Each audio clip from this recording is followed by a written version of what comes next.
I never thought a single evening could rearrange the furniture inside my soul, but that's exactly what happened the night I met Ryan. Before that, my life felt like a long hallway of closed doors, quiet, predictable, almost comfortable in its emptiness. I had convinced myself I preferred it that way.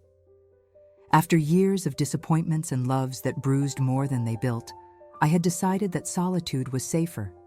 Freedom, simpler. At 39, I had learned to live lightly, to enjoy my own company, to savor the small routines that didn't demand explanations or sacrifice. I told everyone, and myself, that I wasn't interested in anything serio, just laughter, good wine, and the kind of companionship that ended before sunrise. My friends teased me, saying I had entered that so-called wild age, the stage where a woman finally stops apologizing for wanting joy on her own terms. And honestly, they weren't wrong. But life has the strange habit of shifting exactly when we swear we're done expecting anything from it. That Friday evening started like all the others. A group from work had the habit of meeting at a small bar in Asheville after the week finally released us from its weight. The air smelled of fried food and cheap beer, and the low, warm lights always made everything feel a little softer. But that night, Jason, a co-worker I trusted more than most, brought someone with him. Someone whose presence I felt before I even saw him. Ryan. He walked in with that effortless confidence young men sometimes have, but not in a way that was arrogant or loud. His smile was open, curious, almost gentle. There was something in his eyes that made the room seem brighter, and when Jason introduced us, I swear it felt like a missing rhythm inside me suddenly remembered how to beat. I told myself it was just attraction, an ordinary, fleeting spark. The moment we started talking, something shifted from spark to flame. I don't know if it was the way he listened, leaning slightly forward as if every word I said mattered, or the way he spoke about his life with that sincere, hopeful energy I had lost years ago. He asked questions not to fill silence, but because he genuinely wanted to understand me. And I found myself answering in a way I hadn't answered anyone in a long time. We spent the entire night lost in conversation. I told him things I never shared on a first meeting. He spoke about his dreams, his fears, the things he hoped to build in life. Hours passed without either of us noticing. It felt easy, natural, dangerous.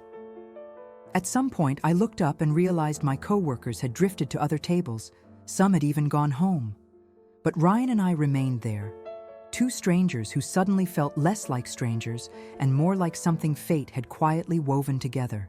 I kept reminding myself of the obvious. He was younger, much younger. The kind of younger that should have made me politely excuse myself and go home. But every time I tried to pull away, my heart tugged me back. It wasn't just attraction. There was something in him that felt familiar, like we were meeting again, rather than for the first time. When he asked for my number, I almost laughed, part disbelief, part fear. But his voice held a sincerity that disarmed me. It didn't feel like a boy asking a woman out. It felt like two souls recognizing something that didn't fit neatly into age or logic. That night, lying in bed, I felt a strange fullness in my chest, a warmth I hadn't felt in years. I kept replaying the way he looked at me, as if he saw something inside me I had forgotten was there. I knew I should be cautious. I knew life didn't hand out miracles just because we were tired of hurting. But something inside me whispered that this was different. That, maybe, just maybe, I had stumbled upon the piece of myself I didn't know was missing. For the first time in a long time, the loneliness I had made peace with didn't feel like my home anymore. And the most terrifying part? A part of me already sensed that Ryan would change everything, my plans, my heart, my carefully guarded world. I didn't know yet whether he would save me or break me. But as I drifted to sleep that night, I felt certain of one thing. Something in my life had shifted, and there was no turning back.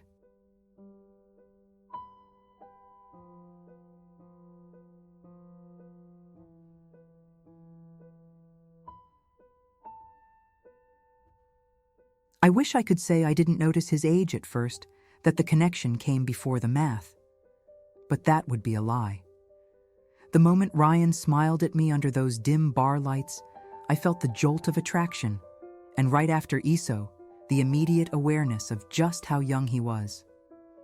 22. I didn't even need him to tell me. I could feel it in the way his eyes held the world, wide open, untouched by the scars time carves into us. But what surprised me was how little that realization pushed me away. In fact, it almost pulled me closer. I had spent so many years around men who carried their disappointments like armor, men weary of their own pasts, too tired or too proud to show vulnerability, men who wore cynicism as a badge of wisdom. But Ryan wasn't like that.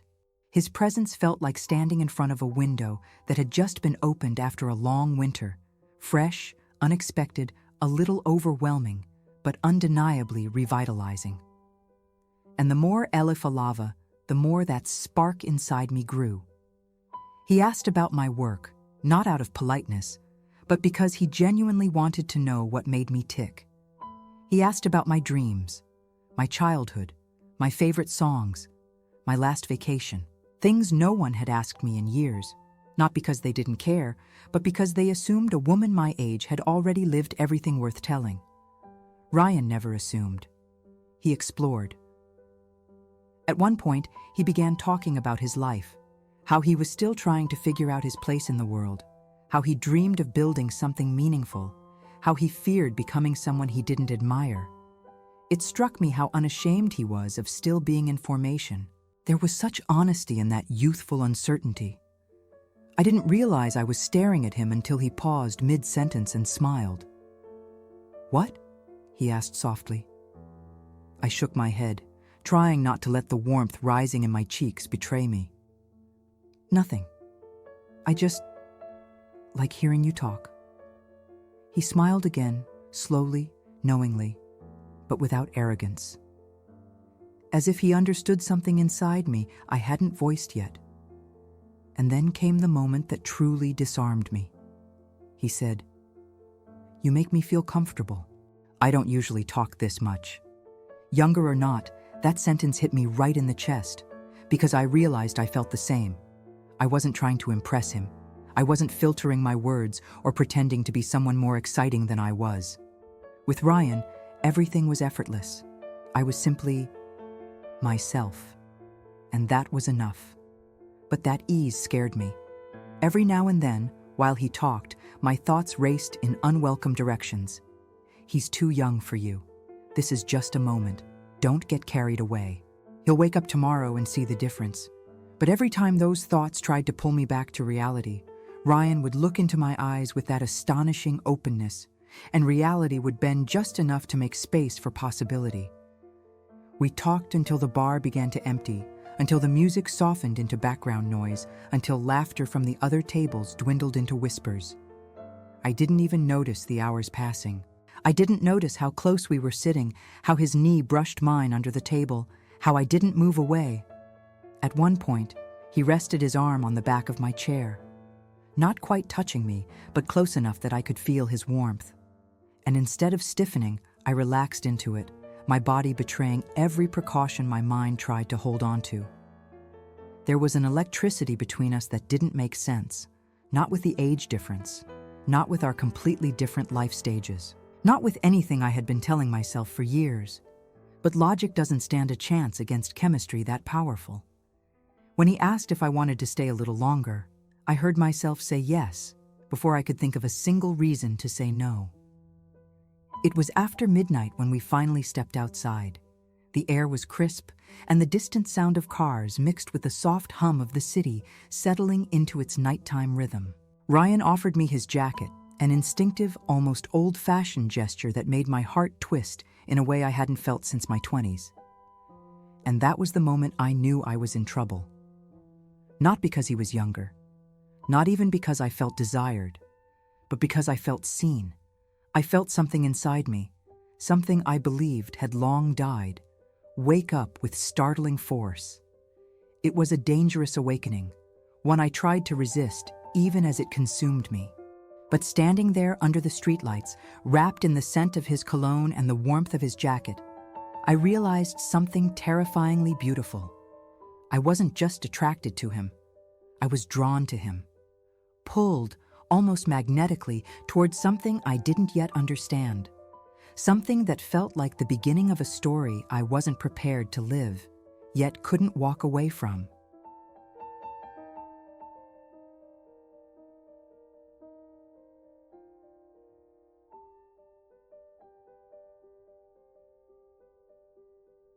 If falling for Ryan felt like stepping into warm sunlight after years of cold, then the weeks that followed were like living inside that light. Everything between us became intense with alarming speed. He didn't just date me, he devoured time with me. He wanted to be in my presence every moment he could, and I, blinded by the sudden feeling of being chosen, let myself be consumed. Our connection burned fast, bright, irresistible. He kissed me like he had waited his whole life to find someone who fit inside his arms. He held my face when he looked at me, as if memorizing every line. And when we made love, there was a hunger, young, unfiltered, overwhelming, that made me feel desired in a way I hadn't felt in years. I won't pretend I didn't enjoy it. I did. I enjoyed being adored, wanted, sought after, with a fire I didn't know I could still ignite in someone. His passion made me feel younger, lighter, almost reborn. But passion, I would later learn, casts shadows too. At first, the shadows looked almost harmless, tiny remarks, small questions, little flashes of discomfort I brushed off as insecurity, or worse, as proof of how much he cared. The first time happened one evening when we met friends for a casual drink. I had laughed, just laughed, at a joke one of the guys made. Ryan's hand tightened around mine almost instantly. "Do you know him well?" he asked quietly. I blinked, confused. "He's Jason's friend. We've all been out together before." Ryan nodded, but his jaw tensed. I ignored it. I told myself it was sweet. I told myself it was nothing. I told myself I was overthinking. But deep down, something small and cold flickered inside me. Then came the comments about my clothes. "You look amazing, but maybe wear something less revealing when we're out with people," said with a smile, as if he were protecting me rather than policing me. And then the questions. "Who's that texting you? Where were you this afternoon? Why didn't you answer right away?" Not accusations, yet, just curiosity. Curiosity sharpened by something darker. Curiosity that didn't feel like curiosity at all. Still, I made excuses for him. He's young, he's insecure, he's afraid of losing me. And because I adored him, I allowed explanations to stand where red flags should have been. The shift from sweetness to possessiveness was subtle, gradual, almost invisible if I hadn't been looking closely. And I wasn't.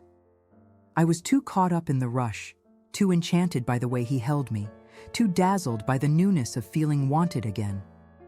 I remember the night when the shift became impossible to deny. We were at a friend's housewarming party. Music, laughter, people scattered across the living room. I stepped aside to chat with a coworker I hadn't seen in months, a harmless, relaxed conversation. But when I turned around, Ryan was standing behind me, his expression dark, his eyes cold in a way that sent a shiver through me. "Are you done flirting?" he whispered sharply. I froze. Flirting? I had barely spoken 5 minutes. He didn't raise his voice, but the sharpness in his tone felt like a slap. It didn't matter that his hand was gently placed on my back. The gentleness was gone. Only control remained. I pulled him aside, trying to calm the rising discomfort in my chest. "Ryan, what's going on? We were just talking. You know that." He scoffed, shaking his head. "Do you think I'm stupid? I saw the way he looked at you." For the first time, I felt something inside me wither. He wasn't seeing me. He was seeing threats. No matter what I said, he spiraled into irritation, pulling away from me, then stepping closer, then pulling away again. I spent the rest of the night trying to soothe him, apologizing for things I hadn't done, shrinking myself just to stop the tension from worsening. And the strange part? When he finally softened and wrapped his arms around me, thanking me for being patient, a wave of relief washed over me so strong I clung to him as if I had done something wrong. That was when the truth began to whisper inside me. This isn't passion. This is possession. But I shut that voice down, because in between the cracks, there were still the moments I had fallen for. The way he traced his fingers along my shoulder when he thought I was asleep. The way he kissed my forehead when I was tired. The way he said my name, as if it was a secret he didn't want the world to steal. I held on to those pieces, convincing myself they outweighed the shadows. But with each passing week, the cracks widened. His questions became interrogations. His jealousy became routine. His affection became conditional. And yet, I stayed. Because the memory of that first spark was still burning inside me, blinding me to the smoke filling the room. Because I believed that passion, once found, was worth fighting for.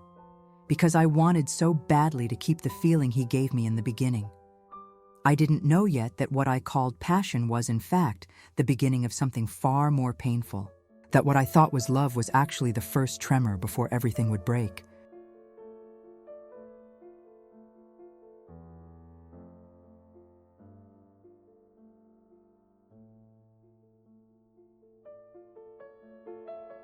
I used to believe that love made people softer, kinder, safe. But with Ryan, love began sharpening the edges of his insecurities until they weren't just edges, they were blades. And before I realized it, those blades were carving through everything beautiful we had built. The shift didn't happen overnight. It came like a slow leak in a quiet room, subtle, almost imperceptible, until suddenly the entire floor was flooded, and I had no idea how long it had been happening. In the beginning, his jealousy felt almost flattering, a harmless sign that he cared, a warmth disguised as possession. But soon, that warmth started burning. It began with the small, everyday things. A simple greeting exchanged with a male cashier, a smile given to a neighbor, a compliment received from a coworker. Each moment, innocent on its own, became a spark that lit his temper. He would ask, "Do you know him?" And I would answer lightly, "Not really, why?" But he always had a reason, reasons that kept multiplying until it felt like I was living inside a trial I never signed up for. One afternoon, we stopped by a coffee shop on our way home. I ordered my drink, nothing unusual, and the young barista smiled politely at me. Just a smile, one of those automatic gestures people give without thinking. But Ryan noticed. Of course he did. The moment we sat down, he leaned across the table, his voice low but sharp. "You didn't have to smile back like that." I blinked, startled. Ryan, he was being polite. He leaned back, crossing his arms. "Yeah, well, he looked a little too happy to see you." A knot tightened inside my chest. "You're imagining things." He scoffed, staring out the window, jaw clenched. "Sure, I'm always the crazy one, right?" That accusation, so casually thrown, stung more than it should have. I reached for his hand, but he pulled away. Moments like that began multiplying faster than I could soften them. He started asking for my phone, not overtly, but with comments like, "You're so protective of it. What are you hiding?" Or, "If I looked at your messages, I bet I'd find something." I always refused, not because I had anything to hide, but because the request itself felt like betrayal. He would sulk for hours afterward, making me feel guilty for maintaining a basic boundary. He questioned my outfits too. At first it was subtle. "You look beautiful, but maybe that skirt is too short for tonight." But soon became directives disguised as care. "Do me a favor and don't wear that top when we're going out. Guys stare too much." And then came the moment when everything shifted from uncomfortable to alarming. We were leaving a grocery store when an older man, someone I vaguely recognized from the neighborhood, waved at me. I lifted a hand back, thinking nothing of it. Ryan stopped walking, stopped dead. "Who the hell was that?" he demanded. I turned, confused. "I don't know his name. He lives around here." His face twisted. "So you've talked to him before?" "Ryan, don't lie to me." The anger in his voice was so sudden, so explosive that I froze. People glanced in our direction, and embarrassment tightened around me like a rope. "I'm not lying," I whispered. "Please, stop." But he didn't. Not right away. Not until the fire inside him burned itself out enough for him to breathe again. When we finally reached the car, he slammed the door shut and stared ahead, gripping the wheel with white knuckles. I tried to speak, but he cut me off. "You make me look like a fool," he said quietly. "Do you even realize that?" My heart broke a little. "I'm not doing anything. I'm yours. Don't you see that?" The silence that followed hurt more than the accusations. Later, he apologized, softly, tearfully, saying he didn't know what came over him, that he just loved me more than he could handle, that he feared losing me because he'd never felt this way about anyone. And I believed him. Because I wanted to believe him. Because when he finally pulled me into his arms and buried his face in my neck, I felt the boy inside him, the one who still didn't know how to love without clinging. But each apology came with a cost. Each breakdown left another bruise on my trust. Each argument chipped away a piece of the passion that once felt like fire, but now felt like smoke suffocating the room. I began censoring myself. The way I looked at people, the way I talked, the way I dressed. I learned to avoid eye contact with strangers. I learned to silence my laughter if another man was nearby. I learned to check my own behavior before he could. And slowly, without meaning to, I became smaller. Not because he asked me to, but because loving him required shrinking myself to fit inside the mold his fear created. By then, I should have seen the truth. Love shouldn't hurt like this. Affection shouldn't feel like walking on broken glass. Jealousy shouldn't drown out tenderness. But I wasn't ready to let go of the dream yet. I wasn't ready to admit that the love I thought would save me was beginning to tear me apart. So instead, I held on to the memories of the beginning. The spark, the sweetness, the boy with the warm eyes who made me feel young again. I held on, even as everything was starting to crack.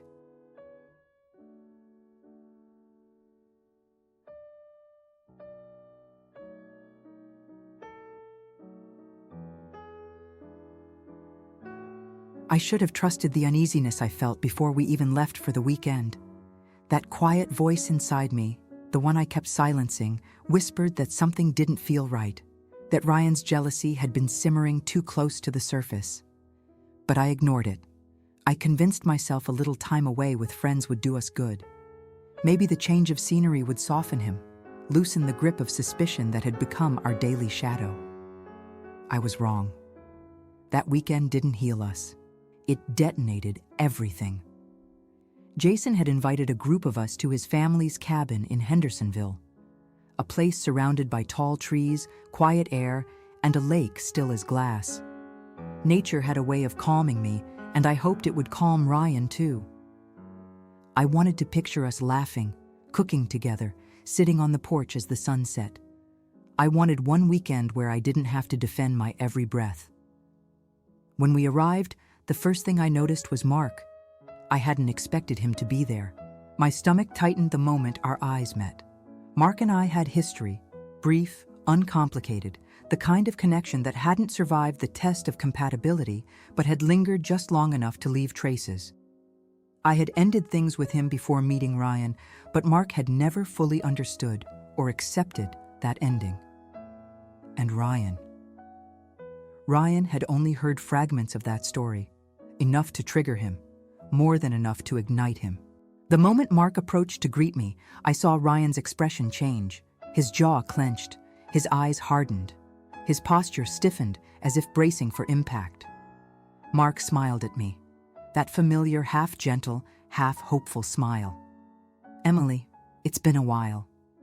"Yeah," I answered quietly, keeping my tone neutral, polite. "Good to see you." But even that was enough. Ryan's hand found my waist, pulling me closer than necessary. His grip wasn't affectionate. It was a silent warning. Mine. She's mine. I tried to brush it off, to pretend I didn't feel the tension vibrating through him, but the air around us thickened. The cabin, full of chatter and laughter, suddenly felt too small. For the first hour, Ryan barely participated in any conversation. He hovered near me, watching every move I made, every person I spoke to, especially Mark.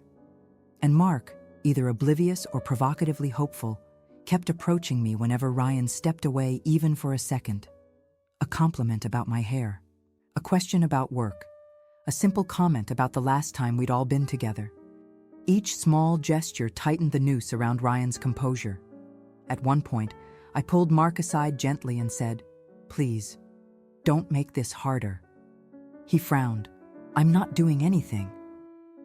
But he was, not intentionally, but enough to light Ryan's insecurities like gasoline. Late in the afternoon, a few of us gathered near the lake. Ryan stood off to the side, pretending to skip stones, though his attention never left me. When Mark came over again, this time handing me a soda and asking if I wanted to join a card game, Ryan's restraint snapped. He stormed toward us, his voice low, dangerous. "What is this? Seriously? Do you think I'm blind?" Mark blinked, confused. "Ryan, calm down."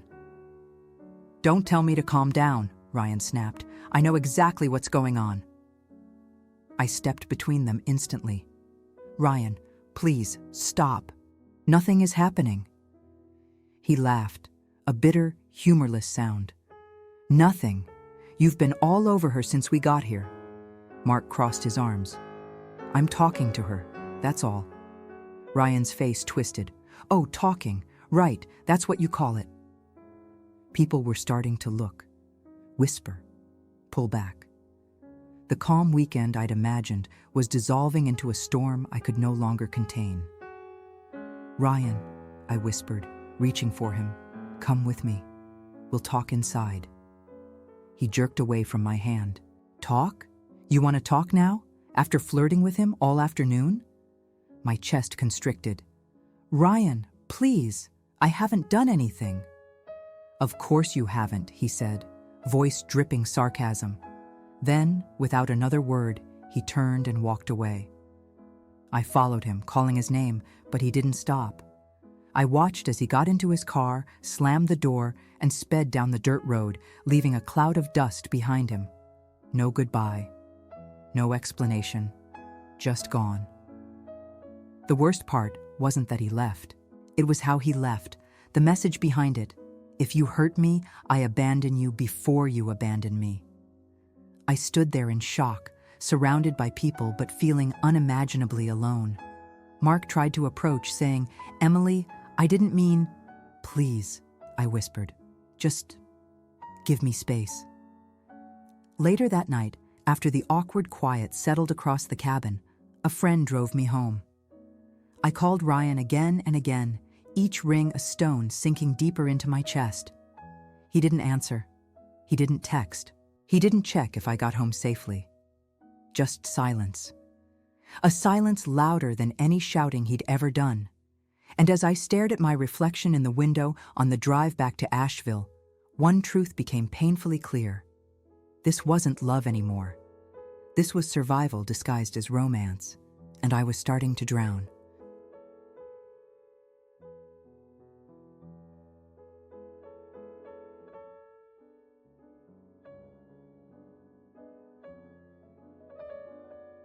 Silence has a way of wounding that words never can. A shouted insult can cut, but at least it acknowledges your existence. Silence, however, silence erases you. And after that disastrous weekend, that's exactly what Ryan did. He erased me. The night he sped away from the cabin, I spent hours staring at my phone, willing it to light up with his name. Every vibration that wasn't him felt like a punch. When I finally got home, drained, embarrassed, and holding back tears, I called him again. And again, no answer. At first, I told myself he needed time. He was young, emotional, impulsive.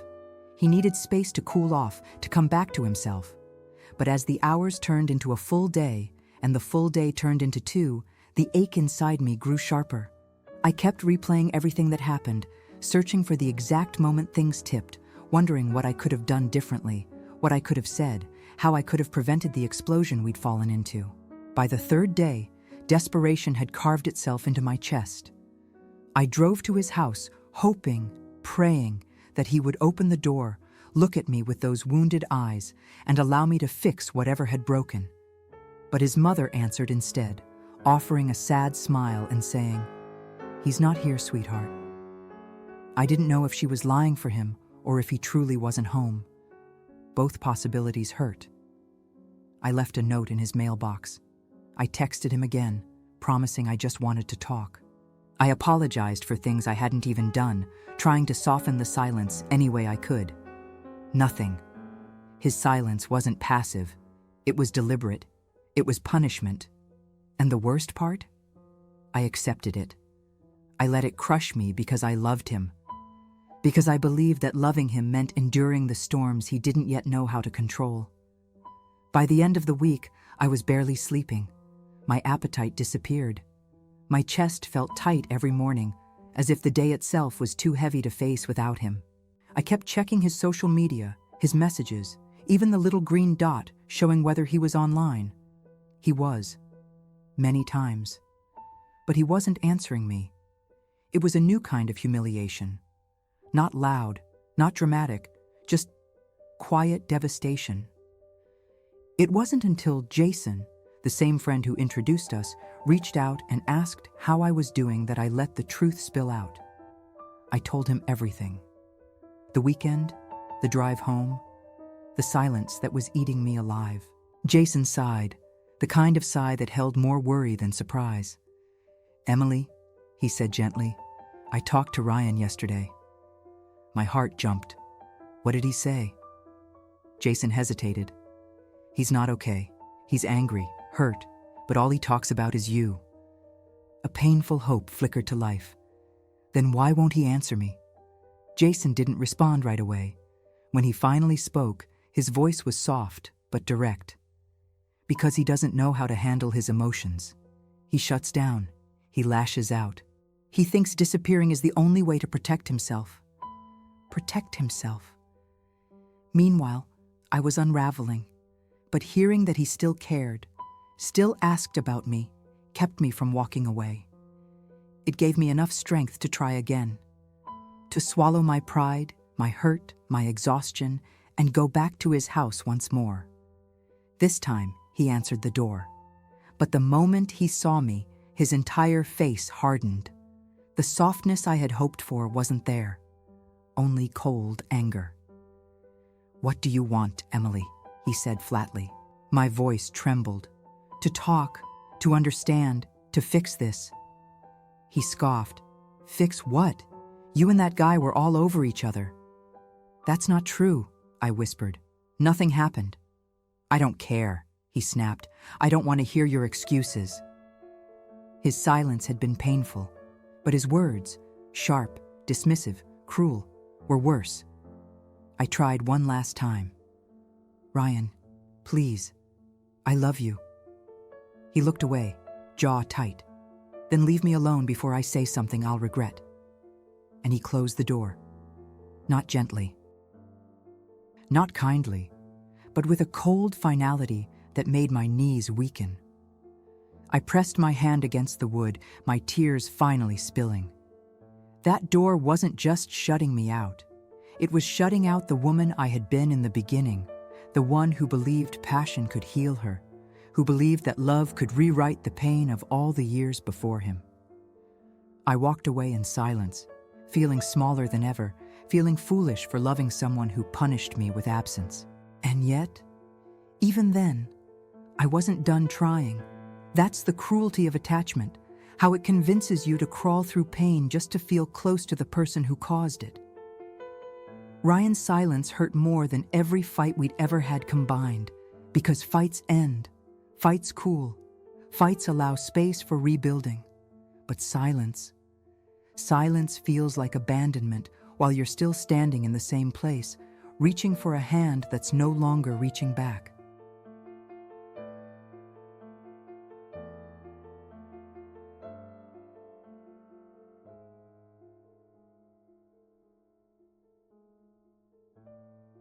There's a particular kind of exhaustion that comes from loving someone who keeps proving over and over that your love alone will never be enough. It doesn't come suddenly. It builds slowly, like erosion, wearing you down grain by grain until one day you realize you're unrecognizable to yourself. That's what those next weeks with Ryan did to me. They turned humiliation into routine, into the new air I breathed. After he shut the door in my face, I told myself it was a moment of anger, that he just needed time. I convinced myself that if I could be patient enough, gentle enough, he would eventually come back to me. I believed love demanded perseverance. I believed devotion could soften hurt. So I tried again, and again, and again. Every time I reached for him, hoping for reconciliation, he made sure I felt smaller than I had the day before. It started with the messages he didn't answer. Simple, vulnerable words. Can we talk? I miss you. I didn't want us to end like this. Each message left unread hollowed me out a little more. Every unanswered call was a reminder that I was no longer someone worth responding to. The worst part was that I knew he saw them. His online status betrayed that, but he still chose silence. Eventually, he stopped pretending he was avoiding me unintentionally. When Jason mentioned to him that I'd been heartbroken, Ryan's only response was, "She knows what she did." I hadn't done anything, but he needed a villain, and I was the easiest one to paint. Still, I kept trying, because I loved him, because I believed the boy I met, the gentle one, the passionate one, was still in there somewhere. The second time I showed up at his door, he didn't even hide his irritation. "For God's sake, Emily," he muttered, running a hand through his hair. "Can't you take a hint?" My heart clenched. "I just want to talk, to fix this." "There's nothing to fix," he snapped. "You made your choice." "What choice? I haven't done anything." His laugh was sharp, cruel. "You never do anything, right? You're always so innocent." I swallowed the pain, trying to stay calm. "Ryan, I never betrayed you." He leaned against the doorframe, arms crossed, his eyes scanning me with disdain. "Sure. Whatever helps you sleep at night." When he shut the door that time, it felt like it hit my chest rather than the house. And still, I tried again. Humiliation slowly stopped feeling foreign. It became familiar, expected. A companion that followed me everywhere. I apologized so many times I lost track. I apologized for things I never did, for things he imagined, for things he invented just to justify pushing me away. I told myself that swallowing my pride was better than losing him. But the more I bent, the more he enjoyed watching me bend. Sometimes, when I texted him long paragraphs from the heart, he responded with one word. "Okay. Sure. Fine." Sometimes he didn't respond at all. There was one afternoon I'll never forget, a moment that finally showed me the depths of his cruelty. I went to his house with a small bag containing his favorite snacks and a handwritten letter. I knocked on the door gently, rehearsing my words in my head, preparing to choose kindness even after so much hurt. When he opened the door, he didn't even look at me. "What now, Emily?" His tone wasn't angry. It was bored, as if my pain was entertainment he had grown tired of.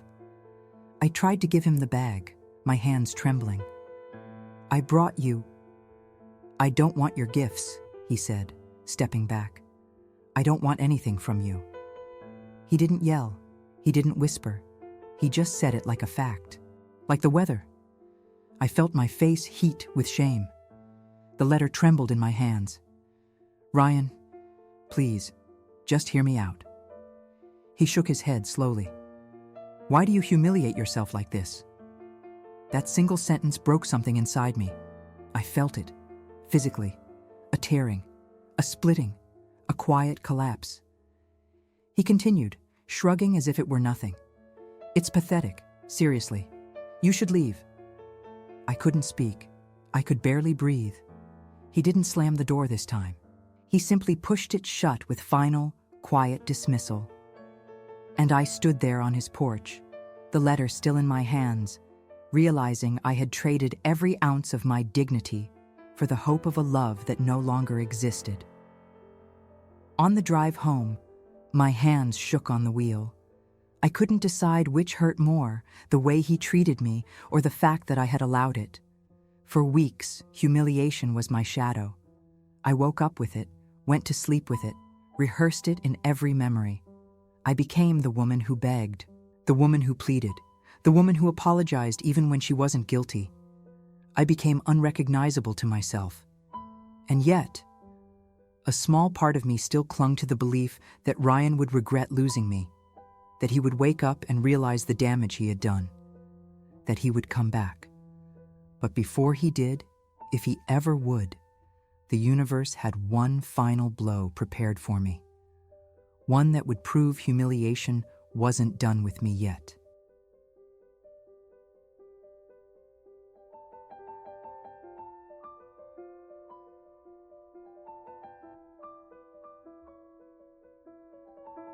There are breakups that feel like endings, and há rupturas que parecem amputações, rápidas, brutais, deixando partes de você espalhadas no chão. O fim com Ryan não foi um simples término, foi um desmoronamento. Depois de semanas tentando alcançá-lo, tentando abrir portas que ele fazia questão de manter trancadas, eu finalmente parei. Não por força, não por escolha, mas porque eu estava vazia demais para continuar. Alguma coisa dentro de mim, aquela última chama de esperança, finalmente cedeu. Eu não tinha mais mensagens para enviar, nem lágrimas para chorar, nem desculpas para oferecer. Eu estava desgastada até os ossos, e no momento em que decidi soltar o fio, o mundo resolveu girar mais uma vez, cruel, irônico, impaciente. Foi somente 2 semanas depois de desistir que tudo veio à tona. Mark começou a insistir em me ver. Ele dizia que se importava comigo, que estava preocupado, que nunca tinha superado o que sentia. Eu não estava pronta para nada disso, mas estava tão quebrada, tão cheia de silêncio e solidão, que acabei cedendo à companhia dele. Não por amor, mas porque eu precisava de alguma coisa que me fizesse sentir menos sozinha. Nós saímos apenas 2 vezes, conversas calmas, sem segundas intenções. Ele fazia perguntas suaves, tentava me arrancar um sorriso. E eu, num momento de exaustão emocional, permiti que ele se reaproximasse. Não era paixão, era só um descanso da dor. Mas notícias correm com a velocidade de quem quer ver o circo pegar fogo. Em poucos dias, Ryan soube.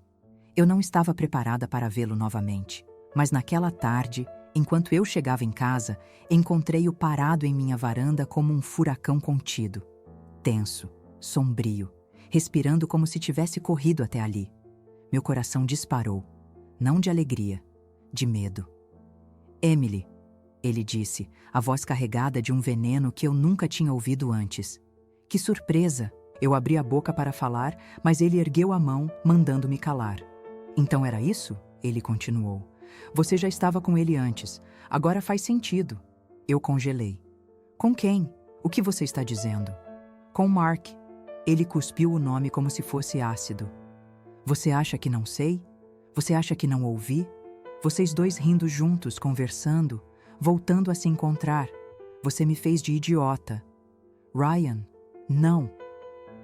Mas ele não queria explicações. Ele queria destruir. Seus olhos ardiam com uma mistura de raiva e dor que, por um segundo, me fez ter pena dele. Mas essa pena desapareceu no instante seguinte. "Você é uma vergonha", ele disse, encarando-me como se eu fosse uma estranha. Eu devia ter imaginado. Uma mulher da sua idade, com um garoto, claro que teria outro por trás. "Vocês estavam juntos o tempo todo, não estavam?" Meu estômago caiu. "Isso não é verdade", respondi, a voz fraca demais para competir com o ódio dele. "Eu nunca fiz nada enquanto estávamos juntos." Ele riu, um riso curto, cruel, cheio de desprezo. "Claro, sempre tem uma desculpa, mas a verdade é que você não presta, Emily. As palavras me atingiram em cheio. Eu senti fisicamente, como um soco, como um corte. Você é patética, ele continuou, implacável, correndo atrás de mim daquele jeito. E agora vejo que era tudo culpa sua. Você já tinha outro esperando. Ryan, por favor. Minha voz quebrou. Ele não parou. As palavras saíam dele como lâminas, afiadas, certeiras, feitas para ferir. Você é ridícula, e velha, e desesperada. A última palavra ele disse devagar, como se tivesse prazer em vê-la atingir meu peito. Eu senti o chão balançar. Por um momento, achei que fosse cair. Eu tinha me humilhado por ele. Eu tinha me ajoelhado metaforicamente, implorado, oferecido tudo o que eu tinha. Eu me desfiz em pedaços para tentar restaurar o que nós tínhamos. E agora, ele me triturava sem hesitação. Foi ali, naquele instante cru, que percebi. Ele não queria a verdade, não queria explicações, não queria nós. Ele queria alguém para culpar, e eu era o alvo mais fácil. Quando ele terminou, virou-se para ir embora sem olhar para trás. Mas antes de descer os 2 últimos degraus da minha varanda, lançou uma última frase por cima do ombro. Considera isso um favor. Você nunca foi suficiente para mim. A porta se fechou atrás dele. Não literalmente, mas emocionalmente, com uma brutalidade que ecoou no meu peito. Eu fiquei ali, parada, tentando entender como o mesmo homem que me segurava, como se eu fosse tudo agora, cuspia em mim como se eu fosse nada. E pela primeira vez desde que tudo começou, eu não chorei. Não consegui. Era como se algo dentro de mim tivesse finalmente quebrado além do ponto de retorno. Foi o fim. O real. O doloroso. O irreversível. E não porque ele decidiu terminar, mas porque, naquele momento, eu finalmente percebi uma verdade que deveria ter visto antes. Eu merecia muito mais do que o amor que implorava.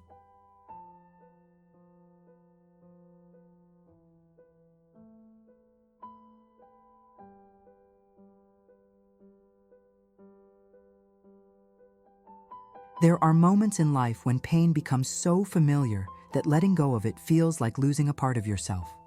For a long time, that was my reality. I had curled myself around the hurt Ryan left behind, carried it like a fragile relic, convinced it meant our story had mattered. But when the storm finally settled, something remarkable happened. I began to hear my own voice again. It wasn't loud or confident at first. It was small, fragile. But it was mine, and for the first time in months, I listened. In the days that followed our final confrontation, I drifted through life in a haze. Not numb, not broken, just quiet. The kind of quiet that follows a fire after it's burned everything to ash. For so long, I had lived inside the chaos of loving him, inside the noise of his jealousy, his insecurities, his accusations. Silence no longer hurt. It soothed. I didn't cry. Not at first. The tears came later, in waves I could no longer suppress, but they weren't for him. They were for me. For the version of myself I had abandoned trying to keep him, for the dignity I had traded for scraps of affection, for the time I could never get back. Grief has stages, they say, but what comes after grief is seldom discussed. Clarity. It began with small realizations. I noticed I no longer woke up with the heaviness of anticipation, wondering what mood Ryan would be in. I no longer checked my phone obsessively. I no longer rehearsed explanations in my head. I breathed, deeply, freely, maybe for the first time since meeting him. And in that quiet, I finally allowed myself to be honest. We were never meant to work. Not because of age, not because of timing, but because love should never require you to shrink to fit inside someone else's fears. Once I accepted that, something inside me began to realign. Mark reappeared in my life gently. I resisted at first, afraid of repeating the same patterns, afraid of confusing comfort with affection. But he didn't push, he didn't demand, he didn't question my worth. He simply existed beside me, steady, patient, familiar. When we sat for coffee one afternoon, he said something that stayed with me. "Emily, I don't want to replace anything in your life. I just want to be part of the version of you that's healing." Those words didn't ignite passion. They didn't send sparks down my spine, but they grounded me. And after everything I had endured, grounding was more precious than fire. Mark wasn't perfect, no one is, but he was present, predictable in the best way, emotionally aligned with me. Someone who didn't see me as a threat or a possession, but as a partner. For the first time, I realized that love didn't have to taste like adrenaline. It could taste like quiet mornings, shared laughter, mutual respect. It could feel like safety instead of urgency. Still, moving forward wasn't linear. Some nights, I still dreamed of Ryan's eyes, the soft ones from the beginning, not the cold ones from the end. Memory doesn't vanish. It lingers like smoke, faint but stubborn. But every time I felt myself slipping into nostalgia, I reminded myself that longing often disguises itself as love. And I chose to stop longing. I chose to stop bleeding for someone who never learned how to hold what he asked for. I started rebuilding my routine, my friendships, my hobbies, my ability to smile without forcing it. Little by little, I returned to myself. And somewhere along that journey, I realized the truth that had been waiting patiently at the edge of all my suffering. Loving someone should never require losing yourself. I had mistaken intensity for intimacy, obsession for devotion, chaos for passion. But now I understood something deeper. The right kind of love isn't the one that makes your heart race. It's the one that lets your heart rest. Choosing a future that doesn't hurt wasn't easy. It required unlearning habits of sacrifice, silencing the urge to explain myself, and letting go of the illusion that Ryan would ever become the man I imagined. But I chose it anyway. I chose healing over hope. I chose peace over passion. I chose myself. Ryan became a memory, a lesson carved into the past, no longer bleeding into my present.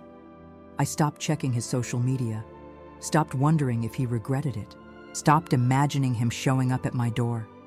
None of it mattered anymore, because for the first time in a very long time, the future didn't scare me. It felt open, wide, soft to the touch. And as I walked forward, one steady step at a time, I felt something resembling happiness bloom inside me. Not the explosive kind that blinds you, but the gentle kind that holds you upright. A future that didn't hurt. A future that welcomed me. A future I finally knew I deserved.